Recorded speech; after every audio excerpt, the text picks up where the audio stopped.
Boa tarde, bom dia, boa noite, pessoal, malta. Tudo bem com vocês? Olha, estou muito feliz aqui que agora estou recebendo o Igor Cerqueira, que ele é brasileiro, atualmente vive no Porto, se eu não me engano, é CEO da Estúdio em Portugal, é uma empresa que ajudam pessoas que querem vir estudar aqui em Portugal. E nesse episódio você vai conhecer mais a história do Igor e da empresa dele. Igor, que alegria finalmente ter você aqui no Pode Empreender Portugal. Muito, muito, muito obrigado por aceitar esse nosso convite de participar aqui desse episódio. É eu que agradeço, Plínio, de estar fazendo parte aqui desse canal que eu já acompanhava há algum tempo, que a gente já se conheceu, já se esbarrou aí algumas vezes nessas idas e vindas pelas universidades aqui em Portugal. E vamos com tudo aí contar os desafios que é empreender falando o mesmo idioma, né, para algumas pessoas, mas que tem aí diferenças pesadas e que estrategicamente a gente precisa ter atenção. É verdade, Igor. E eu fico muito surpreso de só ter conhecido você aqui, porque a gente também se esbarrou lá pelo Rio de Janeiro, certamente. Enfim, a gente vai falar um pouquinho da tua história, mas fico muito feliz aí que a gente está conseguindo gravar esse episódio. Então, Vambora. Igor, por favor, quem é Igor Cerqueira em apenas um tweet? O Igor Cerqueira é um maluco que saiu da parte de produção teatral e hoje descobriu que é blogueiro. Blogueiro já entregou a idade, cara. Influencer. Influencer! Faz parte da estratégia manter essa cara de jovem, não é? Para conectar com a minha audiência. Mas olha, você já me pescou aí, Plínio. Muito bom. Igor, então vamos lá. Falar um pouquinho mesmo sobre você. Onde é que você nasceu? Você cresceu? O que você estudou na vida? Se é que você estudou antes de vir para cá, para Portugal. Eu sou de Duque de Caxias, nasci lá em Duque de Caxias, Baixada Fluminense, no Rio. Estudei produção cultural no IFRJ, no campus de Nilópolis, que eu já fiquei sabendo que Plínio também fez produção cultural, mas era da UF, não era isso? Sei, exatamente. E eu queria muito, eu era fã da UF. Não que eu queria fazer produção cultural lá, porque eu nem sabia que existia esse curso. Mas eu queria fazer estudos de mídia. E naquela altura, estudos de mídia me conquistou pela grade curricular deles. Era um É. curso que era muito louco. Tinha programa de auditório, tinha uma disciplina que o nome era pornografia, tipo, linguagens e narrativas. Era tipo, o quê? E pronto, eu ficava entre isso e publicidade. Eu gostava também da área de publicidade. Mas queria muito mídia porque eu sempre gostei dessa estratégia por trás da comunicação. E fui parar em produção cultural no IFRJ. Não conheci o curso, mas foi a melhor coisa que eu fiz na minha vida porque eu não me vejo em outro curso que não fosse a produção cultural. Foi lá que eu tive o contato com diversas manifestações artísticas, desde o teatro, a produção de vídeo, a organização de eventos acadêmicos, eventos científicos. Então, na faculdade de produção cultural, eu pude beber um pouco de cada um desses drinks, não é, que a vida pode oferecer. E pronto, olha, a partir dali foi também no curso de produção cultural que eu tive uma oportunidade de vir para Portugal fazer um intercâmbio. Era para ser só 6 meses. Eu vim de mobilidade acadêmica, era um convênio da minha faculdade com Portugal. Eu fui quase que obrigado pela minha orientadora a me inscrever, porque ela falou: não, você tem que se inscrever, não sei o quê. Eu acreditei que eu ia passar e eu não passei da Ih, primeira vez, não passei, fiquei fora. Chegou o segundo edital, segundo ano, a minha orientadora falou: vai se inscrever de novo. Aí eu, assim, já desanimado, me inscrevi e adivinha? passou. Também não passei. Timing de comédia maravilhoso, tá vendo? Também, também não passei. Fiquei ali. Eu fiquei em. Foi em terceiro lugar. Era uma coisa assim, era terceiro lugar, Uhum. porque era IF, era todos os IFs, ok? Uhum.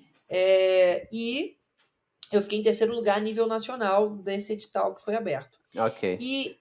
Mas eu fiquei em primeiro lugar do meu campus. Então eu fiquei em terceiro lugar no total, mas em primeiro lugar do meu campus. E eram só 2 vagas. E eu fiquei pendurado porque eu fiquei na Hum, terceira. nossa. Torcendo Aí pra alguém nisso. morrer. Ó, mentira, desistir.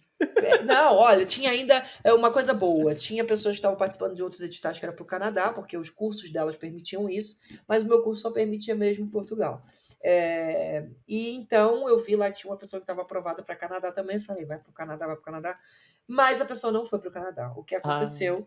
Não foi, não foi. O que aconteceu é que no mesmo dia que eu fiquei frustrado, no final do dia eu recebi um e-mail da instituição dizendo que o reitor do campus Uhum. Nilópolis tinha decidido financiar a ida do melhor estudante do campus com recursos próprios do campus, porque o campus estava com grana para fazer isso. Naquela altura, né? Era tudo muito diferente. E aí eu recebi uma bolsa de R$ 10.000 para poder vir para Portugal. Naquela altura, R$ 10.000 deu aí quase 3.000 euros, Muito talvez um bom. pouco mais até. E eu fui para uma cidade chamada Bragança. Foi que Então é uma ano isso? cidade. Desculpa. Isso foi. Ai, Blenda, eu sou de humanas, eu não sou de exatas, eu tenho que fazer um cálculo. Mas olha, já tem aí mais de 5 anos, deve ter para aí 6, porque o meu primeiro ano, enfim, é para aí já mais uns 6 anos. Foi Ok. para aí uns 6 anos. E pronto, em Bragança, eu lembro que o euro estava 3,80, 3,60 a Uhum. 3,80. Uhum. Então, fiquei super confortável. Os preços também naquela altura eram menores. Sim. E pronto, foi assim uma experiência incrível. E aí ali tudo começou a caminhar, o que era para ficar 6 meses. Eu logo tive a oportunidade de conhecer a presidência da instituição, né, do Politécnico de Bragança, onde eu fui fazer a minha graduação. Não era a minha graduação, era o intercâmbio, então o curso Sim. equivalente lá era a produção dos espetáculos. E no Brasil, a minha área de atuação estava muito por aí, né? Eu trabalhava com produção de teatro musical, Uhum. então eu trabalhei por muito tempo no Teatro Net Rio, em Copacabana, Sim. trabalhei fazendo turnê pelo Brasil, acompanhando o time de teatro musical, e é o que eu tenho tesão na vida de fazer, é produção de eventos, assim, em teatro musical, que tem banda, orquestra, sabe, é aquele caos organizado. E eu gosto muito disso, no entanto que a minha tese de graduação era um comparativo do mercado Brasil e Portugal, tem ali algumas referências na área do teatro de revista, então tem essa construção que tem essa ligação. E pronto, e quando eu cheguei em Portugal, eu tinha uma coisa no Brasil que era o vestibular da depressão. Naquela Eu já ouvi época, falar nele. naquela época o Facebook, que era a rede social do momento, não é? Na verdade, antes do vestibular da depressão, tá aí uma curiosidade, eu criei a UF da depressão. Olha aí. Que nem sou estudante da UF, mas eu criei a UF da depressão, que na altura também, sei lá, deveria ter uns 30.000, e pronto, para a UF 30.000 era muita gente. Sim. E por que isso? Porque naquela época tava não sei o que da depressão, tava na moda isso, não sei o que da depressão. Então aqui, ó, já o gatilho é surfar na onda. É tipo, Sim. lançou o TikTok, cria sua conta lá. Lançou, sei lá, a nova rede social do Oriente Médio, cria tua conta lá. Então, foi isso que eu fiz. E eu queria curtir, na verdade, a página da UF, porque eu queria estudar na UF. E não Entendi. achei, não existia a página da UF. Falei, como não existe? Vai existir agora. E criei a página da UF. E aí aquilo começou, tipo, muita gente começou a seguir, aquilo começou a crescer. E eu falei, caramba, afinal esse sentimento de não pertencimento não era só meu, tinha mais pessoas que precisavam disso. E aí eu comecei a pensar, cara, não, pera, isso aqui pode dar muito bom. O que que pode dar mais depressão do que uma só faculdade? Alguma coisa que eu possa unir todas as faculdades. Tenho que pensar, tenho que pensar. E eu falei, nada mais depressivo do que vestibular, né? Fazer o vestibular no Brasil, Justo. rapaz, É 2 dias horrível. de prova, é assim, um caos. Então eu falei, cara, vestibular. Aí eu fui procurar para ver se existia, Não né? tinha. Direitos autorais, aquelas coisas. Sei. E adivinha, Plínio, o que aconteceu? Não tinha. Tinha. Tinha! Já E aí? existia. E aí você Já comprou, cara? existia. Não, não, não, não, porque o cara estava morto. Puta merda. Essa história tá indo numa montanha russa, né? A nossa É. conversa aqui. Mas o que que acontece? Existia um vestibular de depressão que o cara não tinha pegado o domínio do endereço, mas existia uma página que era isso, vestibular da depressão. E aí eu fui procurando, tinha pouquíssimos seguidores e tudo mais, não tava muito tempo sem atualizar, tava sem conteúdo, e eu fui procurar lá quem tinha criado, enfim, o registro, porque antigamente parecia que era o dono da página e tudo Uhum. mais. E aí eu fui no perfil desse cara que tava cheio de mensagens de descansa em paz. E aí o Nossa. cara tinha morrido, por isso que ele nunca mais atualizou a página. E aí eu falei, ok, sinto que eu estou aqui recebendo uma missão, portanto vamos a isso. E criamos o Vestibular Depressão, mas com uma diferença com uma identidade visual muito definida desde o princípio. Então, quando surgiu, a identidade visual era um cachorrinho depressivo, que era isso a moda do momento, né? Todo mundo botava um Uhum. cachorrinho assim, salsicha triste, e era não sei o que da depressão. E aí criamos isso, criei uma marca, registrei a marca do Vestibular Depressão, e aquilo começou a crescer de uma forma tremenda. Era o período que eu estava me preparando para o vestibular. Eu não passei na UF, eu passei Uhum. no. Depois eu passei para produção cultural, mas isso tudo acabou me gerando conteúdo para o Claro. vestibular da depressão. E o vestibular da depressão ele tomou uma proporção muito grande, já fechando esse parêntese, porque eu fui convidado para o Teleton. Eu achava o máximo aquilo, aquelas pessoas que ficam naquelas mesinhas. Sim, sim. E já agora, aquelas pessoas, eu acreditava que aquelas pessoas ficavam recebendo ligação, né? É tudo mentira, gente. Que Não fica, absurdo! não tem ligação nenhuma, Plínio. É só um Ah, computador na tua frente, só um computador para você fingir que tá fazendo alguma coisa. jogando paciência. E a maioria dos blogueiros não usa o computador porque eles ficam com medo de colocar o login e a senha naquele computador. Falei, tô leve. Então, assim, Sensacional. fui algumas vezes convidado para poder ir para lá. Lancei um evento que acontecia nos shoppings do Brasil, e aquilo pegou uma moda e começou vários shoppings quererem contratar, que era o aulão do vestibular da depressão. E aí, a partir do. Pronto, eu levava professores que queriam ser destaque nas redes sociais, né? Naquela altura era o Facebook. Eu Aham. levava esses professores para poder serem professores no aulão. Então, eles tinham que ensinar as dicas do vestibular cantando, fazendo paródia, essas coisas assim, no final de semana antes. O evento acontecia na praça de alimentação do shopping. O primeiro que a gente fez deu 3.000 pessoas na praça de Nossa. alimentação do shopping, em Nova Iguaçu. Shopping Nova Iguaçu foi o Nossa. shopping. Aham. E, cara, foi assim fantástico, porque o shopping começou a postar em várias mídias diferentes. Tipo, você passava no estacionamento do shopping, e aí aquela maquinazinha que levanta o coisa pro carro passar, Aham. falava. Era minha voz, aí falava, aulão do vestibular da depressão. E eu achava aquilo o máximo, porque tinha outdoors com a minha cara, e eu, uau! E aquilo começou a funcionar muito bem, e várias empresas começaram a anunciar. Vários professores queriam participar, Olha né? aí. Porque eles tinham uma mídia ali muito forte. Aí eu comecei a perceber que deveríamos abrir mais os olhos, prestar atenção às oportunidades que estão ao nosso entorno, principalmente quando você tem uma oportunidade onde você conecta duas necessidades. Né? No Uhum. caso do aulão do vestibular da depressão, era um case nesse estilo. A gente conectava pessoas que queriam estudar para o vestibular. Na verdade, ainda conectava três entidades. As pessoas que queriam estudar, que estavam se preparando para o vestibular. E antigamente só os cursinhos faziam aquele aulão. Então, tipo, se tu não é de um cursinho, você não tem um aulão para você ir. Sim.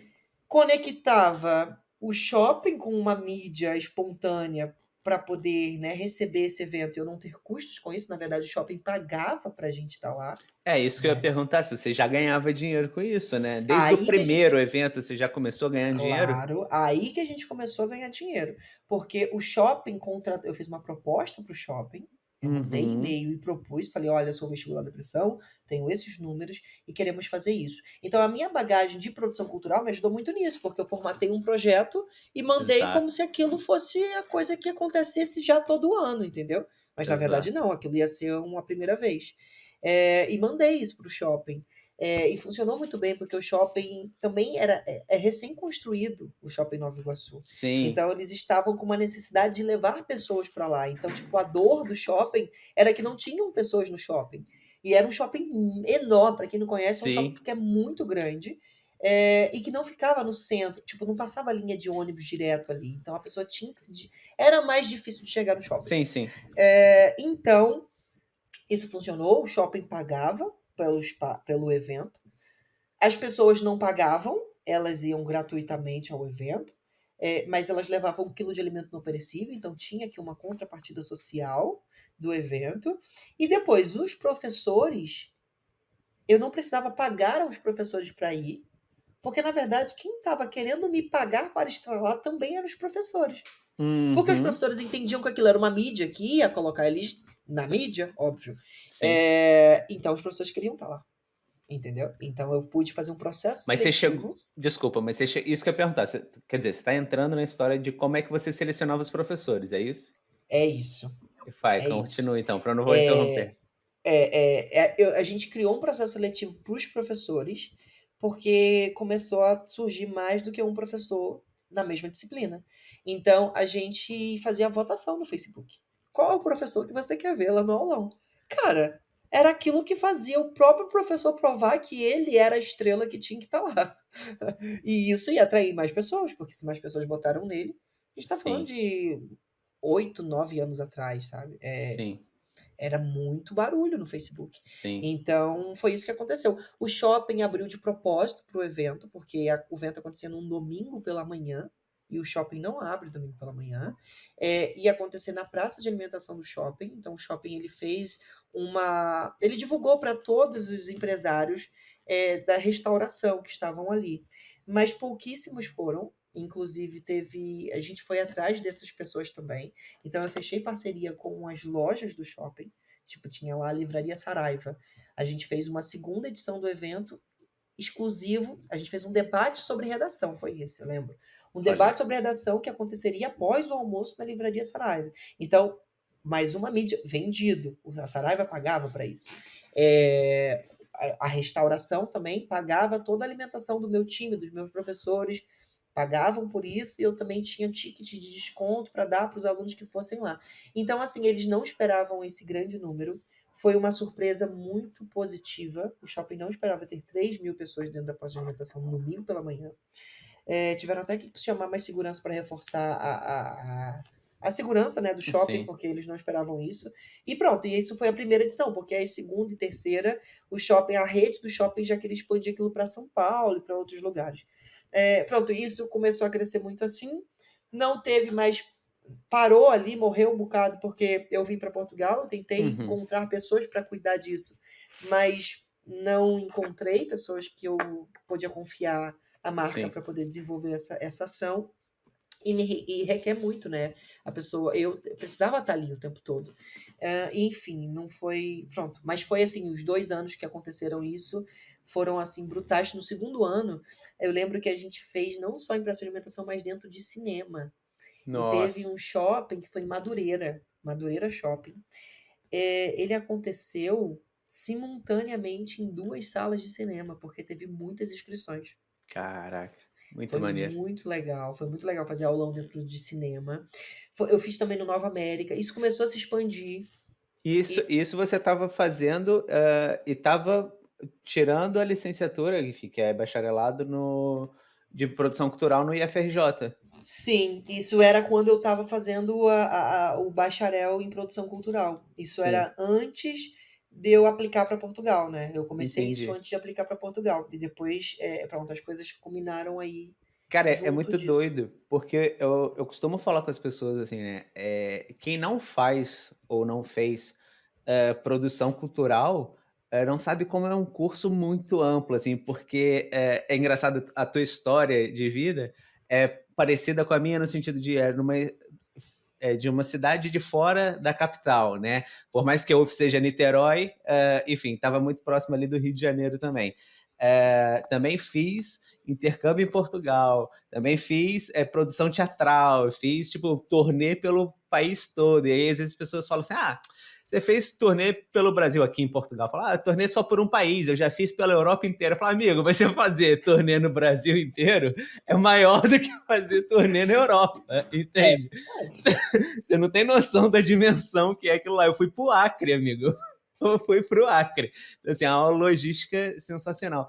E está envolvendo muita coisa. Pelo que você está falando, é um curso que assim as pessoas elas podem sim seguir enquanto produtores culturais em outros lugares, sim.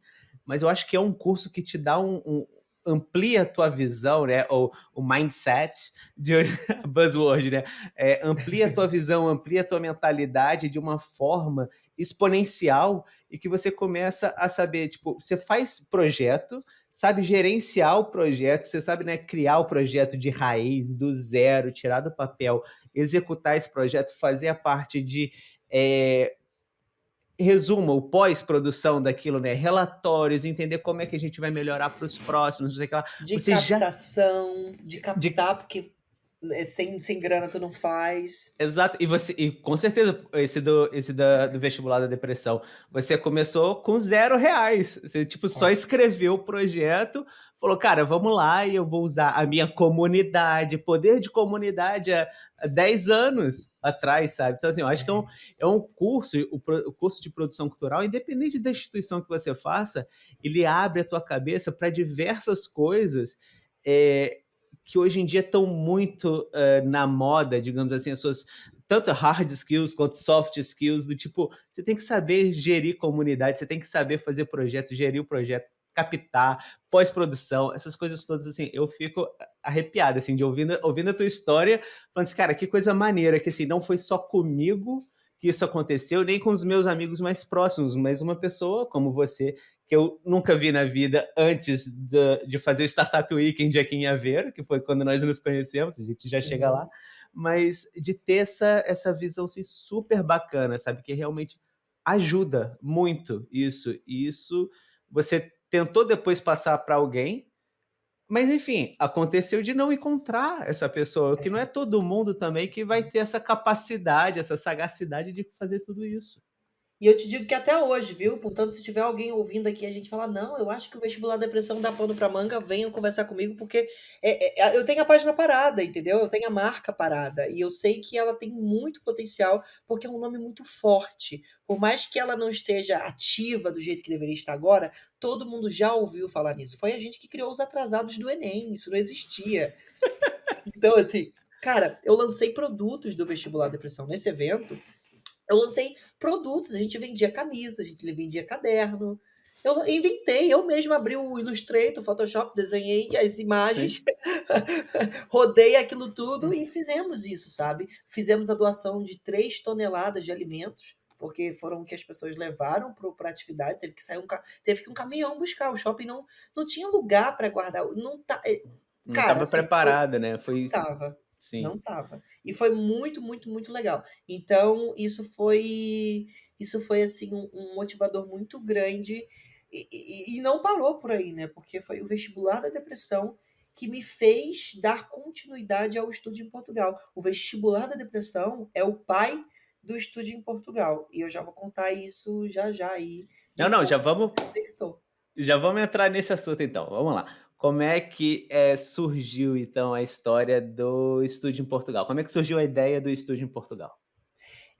Bem, na verdade, o estúdio em Portugal ele não existia, ele era o vestibular da depressão, e por isso eu digo que eles são ali frutos, porque eu tinha o vestibular da depressão, eu fui para Portugal, inicialmente era só por 6 meses, eu falava que é só 6 meses, todo mundo falava, não, tu não vai voltar mais. Eu falei, tá maluco, eu tenho aqui uma empresa, que eu tinha uma empresa lá de fazer eventos, né? Sim. Você tem uma empresa. Ah, não, que nada, eu vou voltar, vou voltar. Não voltei. Mas, quando cheguei em Portugal, eu tive a oportunidade de conhecer o presidente do Politécnico, que atualmente ele é secretário de Ciência e Tecnologia, o professor Sobrinho Teixeira, e ele foi o primeiro louco a acreditar em mim.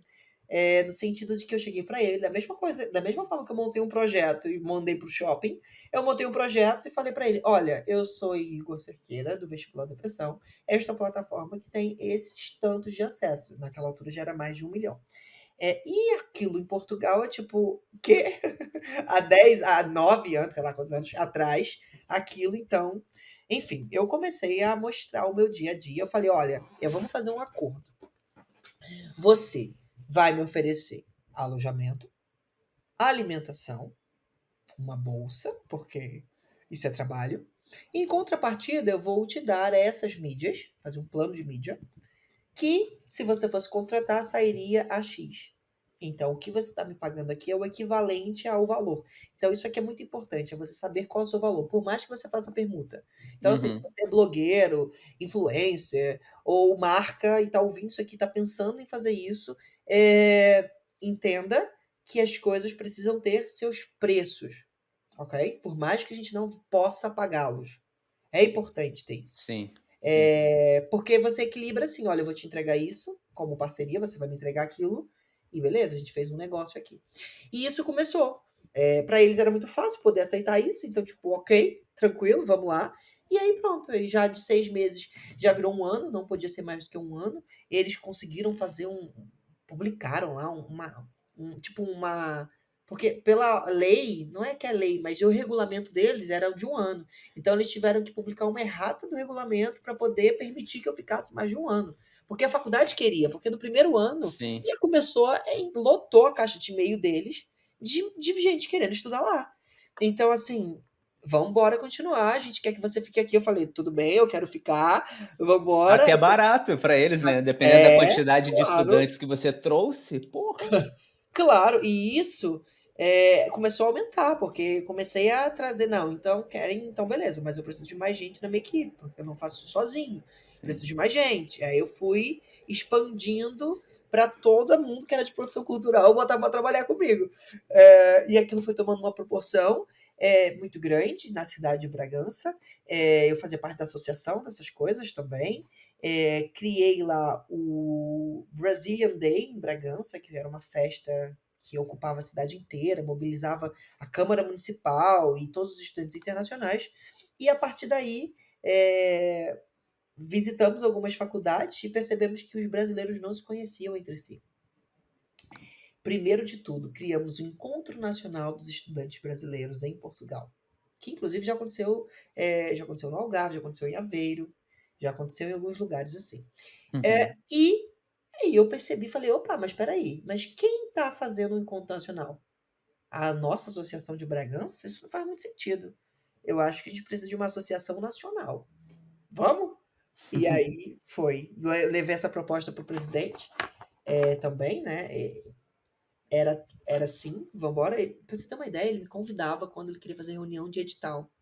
Então, assim, saber ouvir, esse cara é muito, muito, muito, muito bom. Eu nem sei se a gente pode falar foda aqui. Pode? Depois você bota o pi, não é? Sei lá, vamos lá, aqui é tudo foda. É. Pronto, ele era muito, assim, pra frente e permitiu isso. A gente conseguiu ganhar um prédio da Câmara Municipal de Bragança no centro da cidade, coisa linda. Criamos Caramba. lá a Associação Nacional e eu fui o presidente da Associação Nacional. Então, a partir dali, eu comecei a ganhar mais escala de trabalho. Concluí a associação, porque afinal, se você não sabe disso, você vai descobrir que a associação é sem fins lucrativos. É, E a associação, a verdade é que pronto, as pessoas levam as coisas na brincadeira, às vezes, né, em algumas sim. ocasiões, e isso me incomodava um pouco, porque aquilo era a minha profissão, produção cultural, né, enquanto algumas pessoas achavam que era só fazer festa, aquilo era a minha função, era ter um projeto, ter prestação de conta, era uma coisa séria.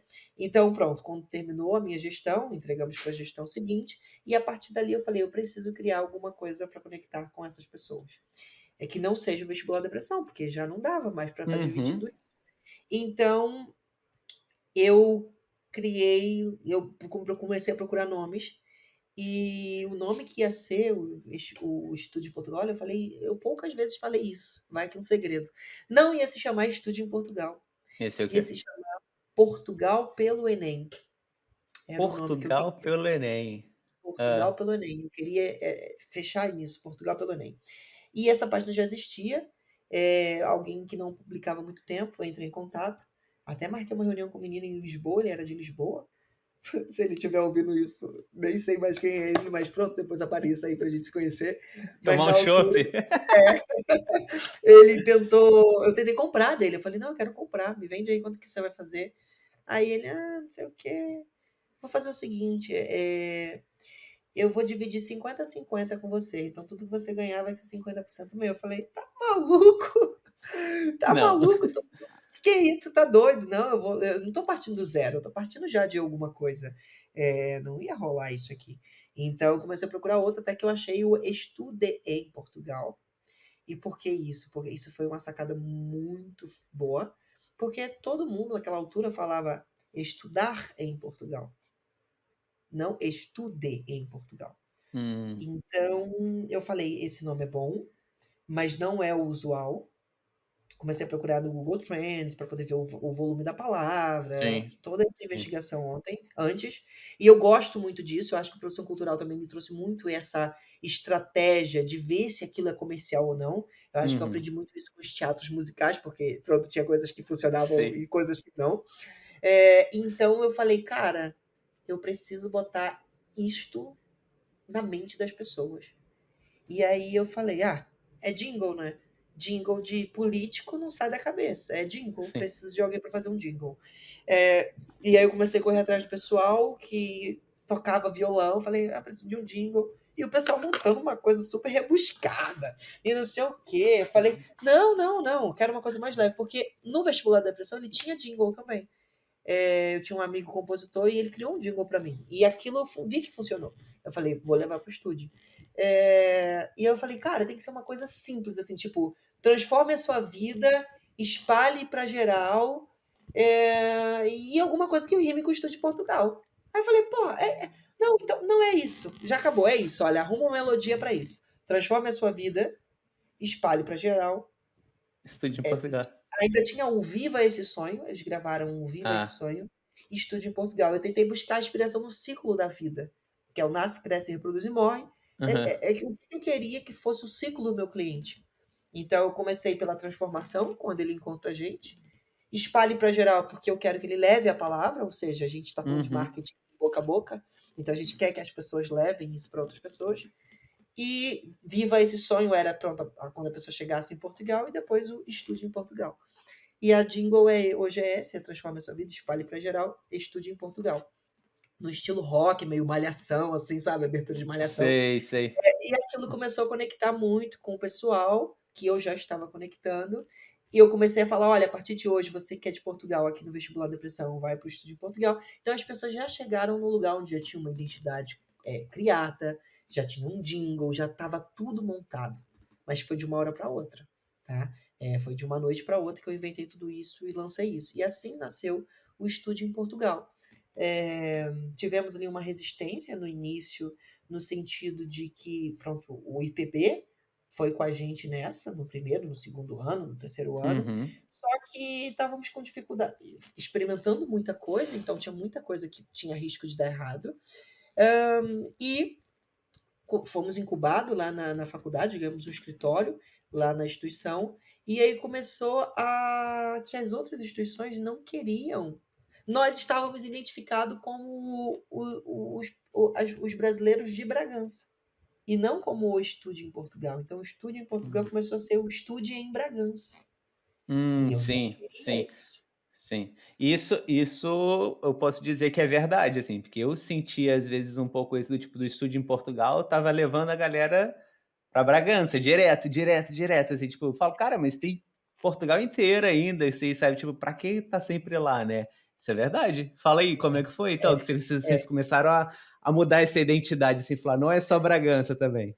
Foi nessa altura que, inclusive, que a gente se conheceu, né? Penso eu, quando vinha algum evento aqui da Universidade de Aveiro.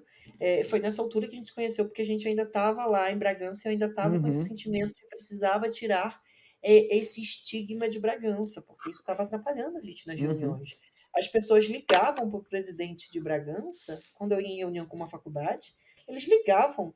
Alguns não acreditavam no que a gente estava falando, pegavam o telefone na minha cara e ligavam para outra instituição. Olha, eu tô aqui com um gajo assim, assim, assado. E eu ficava assim, incrédulo, tipo, cara, não, não tô acreditando nisso. Então, teve muita falta de. Assim, eu senti muito desrespeitado Sim.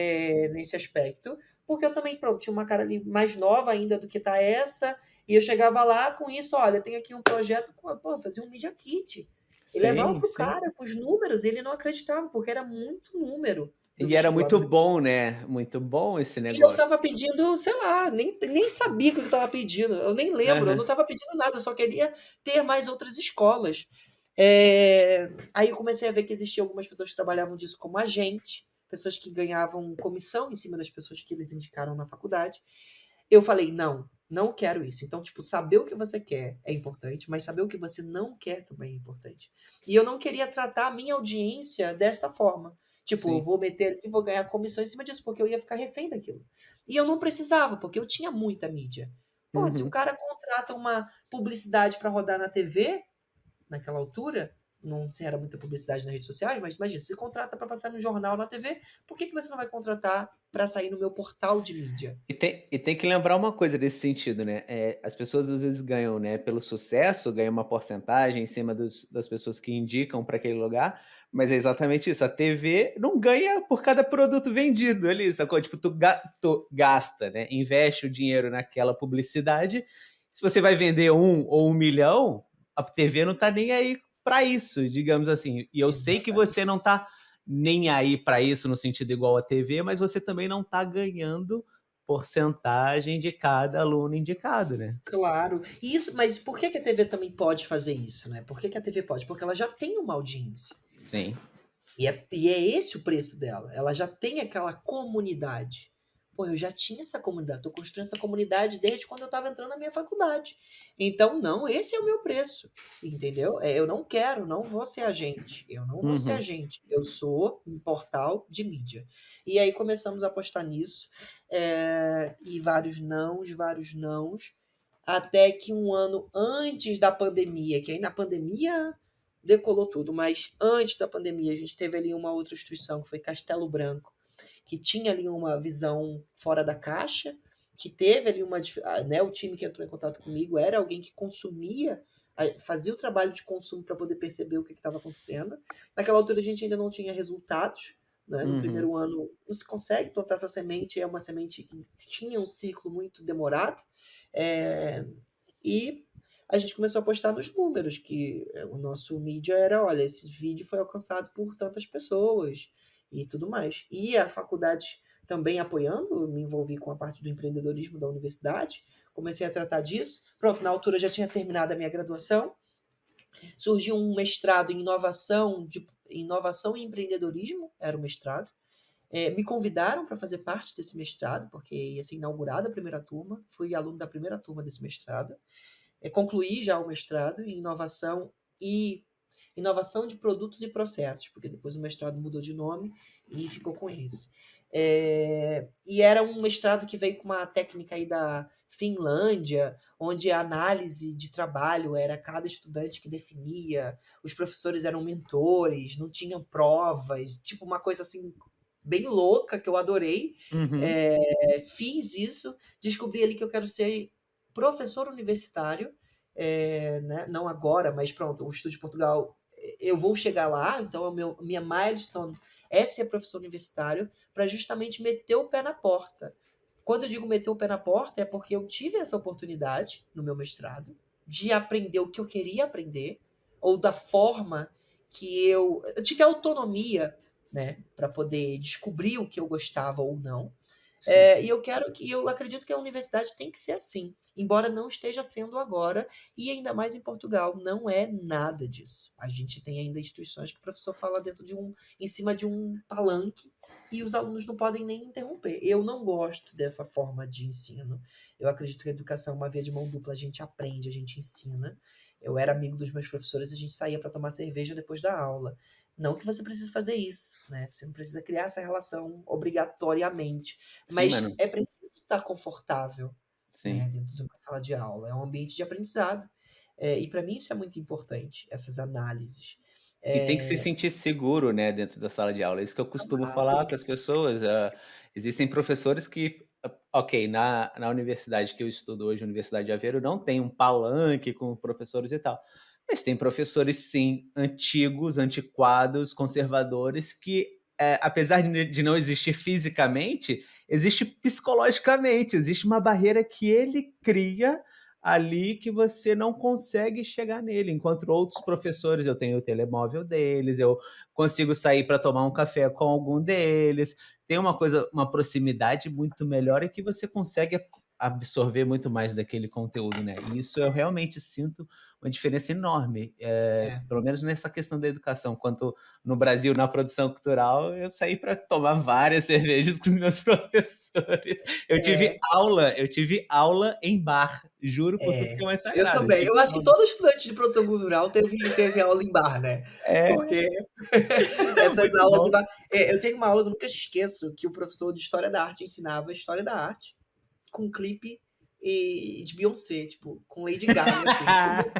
caramba, cara, é isso, tipo, é o popular com o comercial e, tipo, a arte, qual o valor disso tudo. Eu sempre curti essas discussões. E eu vejo que eu sempre implementei isso dentro das coisinhas que eu fazia, né?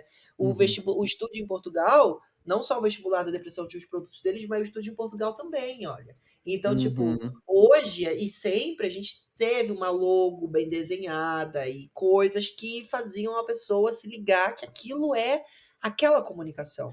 Mas, É, Igor, desculpa, eu acho que, desculpa interromper, acho que isso, assim, tá muito bom, mas aí tentar focar um pouco na história do empreendimento, assim, tipo, dificuldades que você teve, por exemplo, para começar, que você estava falando de mudar ali da identidade de Bragança, veio Castelo Branco, eh e o dinhe como é que você começou a ganhar dinheiro, tirando essa parte de Bragança ali, que eu acho que provavelmente foi nesse momento de você estar vendendo a mídia, de você estar falando assim: "Olha, eu quero, trazer estudantes para vocês aqui, para Portugal, então eu preciso produzir conteúdo, eu preciso trazer produzir conteúdo sobre a sua instituição".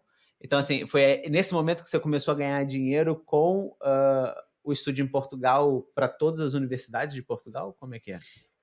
pronto, o desafio não era só, deixar de ser o estudante de Bragança, mas, conseguir novos clientes, né, para Sim. contratarem aquele serviço. Então, a gente recebi muito não, né, porque as instituições, os presidentes naquela altura não utilizavam redes sociais, sabe, não era como é hoje. As coisas avançaram muito com a pandemia agora também. Então, tinha ali uma dificuldade muito grande. A gente conseguiu, assim, deslanchar com Castelo Branco, que foi o segundo, depois que a gente diminuiu o plano de mídia de Bragança, ok? É porque a gente já tinha feito tudo também, e a gente ofereceu um plano de mídia maior para Castelo Branco. Então, foi dar um passo atrás para pensar dar dois na frente. Então, a Uhum. partir do momento que a gente fez isso, as coisas começaram a mudar. E ao mesmo momento que eu tinha clientes pagando por serviços, eu tinha alguns clientes que estavam recebendo aquilo de graça. E as pessoas do lado de fora não sabem disso. E nem os clientes vão saber quem é que pagou, Sim, quem é que não recebeu. Mas eu comecei a oferecer, quando eu vi que estava mesmo difícil de entrar nesse mercado, eu comecei a oferecer a amostra grátis. Falei, sim, olha, sim, quer aí um vídeo? Eu vou aí, faço um vídeo da vossa instituição, não precisa pagar. Depois você me diz o que que você achou, e se você achar interessante, no próximo ano a gente faz melhor. sim, E isso, comecei a pronto, de graça até injeção na testa, não é. Então com isso começamos a ter várias instituições que estavam contratando, pra fazer o vídeo de exemplo, e pronto, e isso começou a ter vários conteúdos, e no próximo ano eu comecei a ser mais agressivo na forma de abordar as instituições, já sabia qual era o timing ideal, que elas estavam fazendo essas tomadas de decisões, comecei a entender que as instituições é um ambiente político onde existem os departamentos e aquelas coisas todas. Se eu quero falar direto com a presidência, é melhor do que eu ir falar com a comunicação, porque às vezes a comunicação só atrapalha, entendeu? Em uhum, alguns lugares ela facilita. Por exemplo, é o caso de Castelo Branco, né? Ele facilitou. Foi a partir da comunicação que eu tive acesso à diretoria. Mas tem alguns outros casos que, cara, se tu ficar esperando a comunicação, tu nunca vai chegar lá. sim, Então, eu comecei a entender como era o ritmo, né, que se tocava, qual era a forma que eu tinha que me portar. Por mais que eu me portasse de forma genuína com a minha audiência, falando de forma natural, espontânea, quando eu ia a reuniões com as universidades, eu tinha que ter um outro tipo de comportamento, sim. entendeu? A gente começou a se inscrever em editais de financiamento e teve um edital que a gente foi financiado porque a gente não foi aprovado, porque a gente não tinha um site. Cara, um Puts, site a gente criava de uma noite para o dia. É porque a minha comunicação não era para ser site, sabe, era É. para ser rede social. Por isso, o não ter site era um diferencial. Mas enfim, eu comecei ali perceber que tinha coisas que tinha que estar. É, eu cheguei a participar de um encontro de gabinetes de comunicação das instituições do ensino superior, que o vice-presidente do Instituto Politécnico de Porto Alegre, ele Aham. estava dando o caso deles e tal. Cara, é uma pessoa que, assim, se você não conhece, vale a pena conhecer. Eu ainda não sei se continua o mesmo vice-presidente, mas é uma instituição, assim, super para frente, que eles querem muito trazer brasileiros para cá para estudar e me parecem estar super abertos, assim. É um case, assim, que eu lembro de ver nesse encontro. Anota depois para você, se você É. ainda não entrou em contato com ele, em Porto Alegre. Mas aí, por exemplo, depois desse parêntese, eu também comecei a ver, por acompanhar você e tudo mais, que, e sabendo do meu lado daqui, né, da Universidade de Aveiro, né, que é onde eu trabalho, entendendo um pouco como funciona a Universidade de Aveiro e entendendo um pouco como funcionam os institutos politécnicos, eh, desse case, por exemplo, do de Porto Alegre, enfim, outros cases que eu fui vendo nesse encontro de gabinetes de comunicação, eu percebi que os institutos politécnicos eles têm uma liberdade maior ou arriscam mais do que as universidades, né.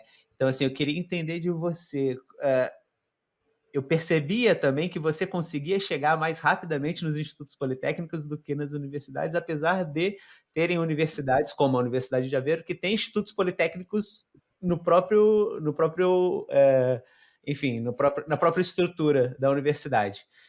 Como é que é isso para você? Quais são os desafios, as dificuldades, as diferenças de você conseguir falar com um e com o outro, ou não, ou eu estou viajando, foi só pelo acaso que realmente vocês fizeram mais um ou outro, ou também você fala: "Não, Plínio, você está todo errado, a gente fez muita universidade, você que não está acompanhando a gente", também pode ser Não, um pouco.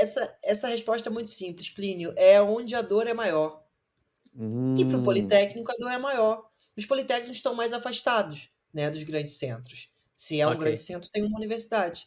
Então os politécnicos tinha a dor tem a dor maior, sim. e foi neles o meu foco. As universidades nem me recebiam, as universidades nem aí, entendeu.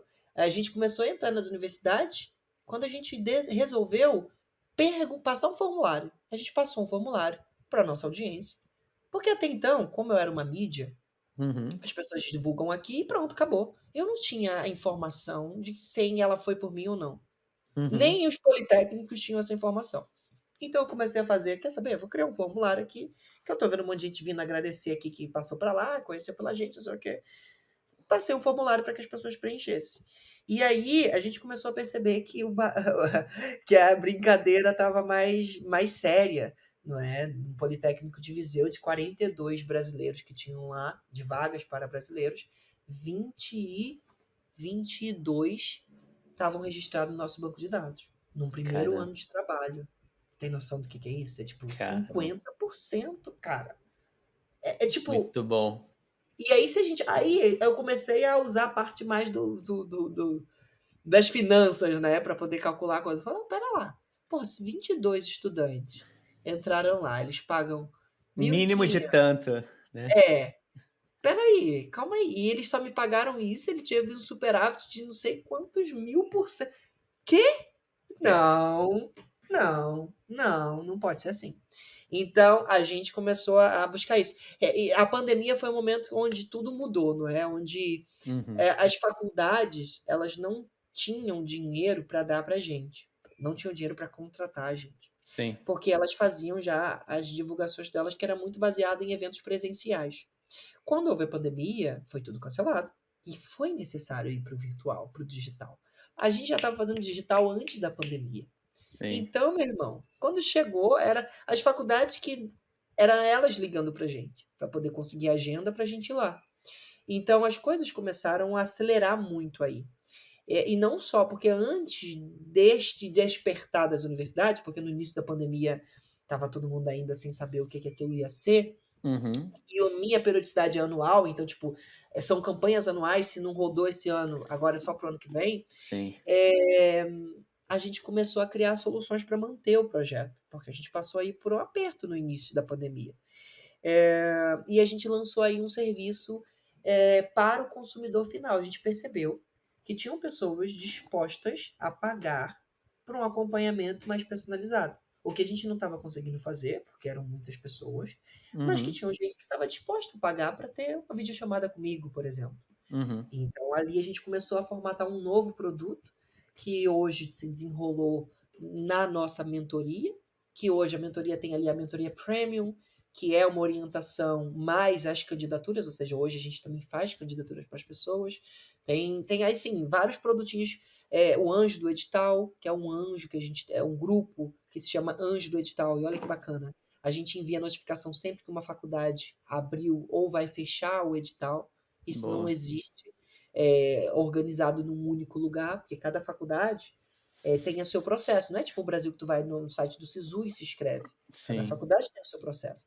Então, entender essas especificações e criar soluções para isso sempre foi o nosso objetivo. O nosso principal objetivo era facilitar isso. E o dinheiro que entrasse era consequência disso. Acabou que eu cheguei naquele cenário que eu tinha falado no início, como foi o aulão onde eu tinha o shopping que pagava, a uhum, audiência que consumia e ainda os professores que queriam participar. Hoje a gente está nesse cenário, nessa tríade onde eu tenho a audiência que consome o meu conteúdo de forma sim, gratuita. sim, Eu tenho a instituição que, para ter os nossos materiais, ela precisa contratar um plano de mídia que é ajustável no budget que ela possa disponibilizar para aquilo. uhum, E aqui ainda se cria uma energia de competição entre as instituições, porque quem pagar mais vai ter mais vídeo. E é sim, simples, é mídia, sim, é quem pagar mais tem mais espaço na TV. E por outro lado, também tenho a solução para que os clientes possam pagar para ter um acompanhamento personalizado e individual. Então, hoje, o Estúdio Portugal são duas empresas. É uma empresa de publicidade em Portugal, que faz toda essa parte de negociação B2B, e a empresa no Brasil, que faz a parte de negociação com consumidores finais, e faz todo o programa de mentoria e acompanhamento. Então, somos completos nesse nível. Já passamos por 57 faculdades em Portugal, escolas e faculdades, então é um número muito expressivo. sim, Estamos cada vez mais nos reafirmando como autoridade de Portugal, não só de uma região. Então, se você falar, quero ir para o sul, eu tenho um parceiro lá, quero ir para o norte, tenho um parceiro lá. E nunca digo para onde você vai. Eu não digo para onde você vai. Para o meu seguidor, eu mostro para ele quais são as ferramentas que ele tem em cada lugar, quais são as sim. mais-valias de cada lugar. As A tomada de características ali, né? a tomada de decisão é sempre do cliente, sempre. Até quem contrata a mentoria, eu coloco em ordem. Olha, em primeiro você tem mais chance de ser aprovado aqui pela tua nota, em segundo tem isso, em terceiro tem isso. Mas é, esse processo aqui, quem vai fazer a tomada de decisão é você. Você sabe qual é uma coisa que vocês podiam fazer, que se já não fazem, porque eu posso estar desatualizado aí, é aquela história do cálculo da nota pelo Enem nas diferentes universidades, em qual curso que eles entrariam. Porque assim, isso da Universidade de Aveiro, eu sei que existe a fórmula, enfim, dá para você inventar uma coisa dessa. Mas para o brasileiro que assim quer vir para Portugal, mas ele não sabe direito onde é que tá essas coisas, poxa, isso daí ele fala, olha, eu tirei tanto nessa área, tanto nessa área, tanto nessa área. Você fala aqui, ó, puf, com essa tua nota você consegue entrar nisso, nisso, nisso. Existe isso? Não existe isso, porque cada faculdade tem uma forma de fazer isso. Então, nem as próprias instituições têm isso definido entre elas. Então, não existe uma forma nacional de calcular assim automático tudo. Mas o que a gente faz é manualmente o Uhum. one-to-one. Por isso que o serviço de mentoria é mesmo personalizado. A gente faz isso, mas manualmente em cada uma das indicações. E aí é uma coisa muito. É uma projeção, não é? Como é óbvio, mas a gente consegue saber até mesmo qual é a pretensão de quantas vagas aquela instituição pretende lançar no próximo ano. Então, isso nos ajuda a perceber o grau de dificuldade para poder entrar ali. Ah, mas não existe porque pronto, em Aveiro eu sei que existe uma fórmula para você calcular a nota do Enem, não existe isso nas outras? Não, Aveiro tá na frente. Quando Aveiro tem Olha, uma fórmula para calcular isso, Aveiro tá bem na frente olha, mesmo. Não é um rapaz. padrão isso, não é um padrão. Cada faculdade tem o seu processo, tem a sua forma de ingresso. Imagina, tem instituições que só aceitam o Enem, tem outras instituições que aceitam a nota do ensino médio, tem instituições Uhum. que aceitam você fazer um vestibular próprio da instituição. Então, cada uma Caramba. é um processo, cada uma é um calendário, cada uma é um tipo de documento, cada uma é um preço, cada uma é uma vaga. Tipo, tem muita variável. Então, Nossa, tem um ecossistema aí enorme de se explorar, requer este relacionamento com as instituições, não é? verdade. Até porque, pronto, a nossa mentoria, quando a pessoa paga pelo nosso serviço na mentoria, ela não vai receber só a indicação de quem é nosso parceiro. Não. Uhum. Ela está pagando por aquilo ali. Então, essas Sim, informações a gente tem que ter muito cuidado para que essas informações não estejam ali manipuladas, porque são nossos parceiros. Porque não é assim. Lembra que eu falei para você lá do início que a gente não é comissionamento, a gente sim, nós não somos agente. Justamente para que o meu time hoje não esteja hipnotizado por essa questão do comissionamento, entendeu? sim, Não é por aí que a gente faz a coisa. A gente aí tem que entender que a gente está lidando com pessoas, não com números. sim, Então tem que saber separar. Os números a gente está lidando quando a gente fala de visualizações, alcance, aí beleza, é tudo número. Agora, quando a gente fala de resultados, a gente está falando de pessoas. sim, E esse atendimento é muito importante pra gente que faz aí uma narrativa de marketing de influência, não é? Então, tipo, sim, eu sim. tenho que ter a minha narrativa. Bom, galera, tive que parar aqui um pouquinho, essa primeira parte do episódio com o Igor Cerqueira. Foi muito legal. A conversa se estendeu um pouquinho além daquilo que a gente está acostumado, então eu dividi aqui em duas partes o episódio. Nessa primeira parte, então, a gente viu mais sobre a apresentação dele, como é que surgiu o vestibular da depressão, como é que surgiu o estudo em Portugal, né, a história dele no mestrado, doutorado, né, como é que ele está ganhando dinheiro com o estudo em Portugal.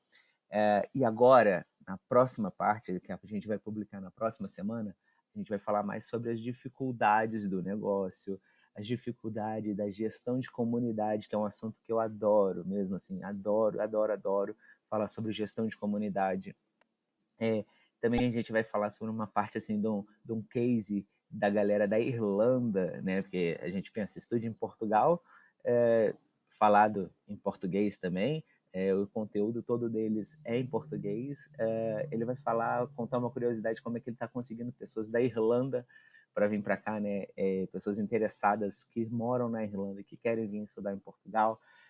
Enfim, como criar uma empresa sem dinheiro, né? Porque querendo ou não, o estúdio em Portugal foi uma coisa que ele estava sem dinheiro. Então, o bootstrap, qual é a importância desse bootstrap? Também ele veio falar mais sobre o futuro da Estúdio em Portugal e aquelas perguntas de praxe que vocês já estão acostumados, não é? Então, assim, eu fico muito feliz de vocês terem ouvido até agora. Se vocês gostaram, deixa o seu like, estrelinhas, compartilha com o pessoal, avalie o nosso podcast, é muito legal ver vocês compartilhando, comentando com a gente, mandando mensagem nas nossas redes sociais, marcando os nossos convidados. Então, por favor, nos ajude a ser cada vez mais importantes aqui no cenário empreendedor português. Eu não faço disso daqui o meu ganha-pão. É um hobby para mim, mas é um hobby que eu gosto muito. É uma coisa que eu gosto muito de fazer. Conhecer novas pessoas e levar esse conteúdo tão rico e tão importante para vocês. Então, muito obrigado mais uma vez e até a próxima semana. Tchau, tchau.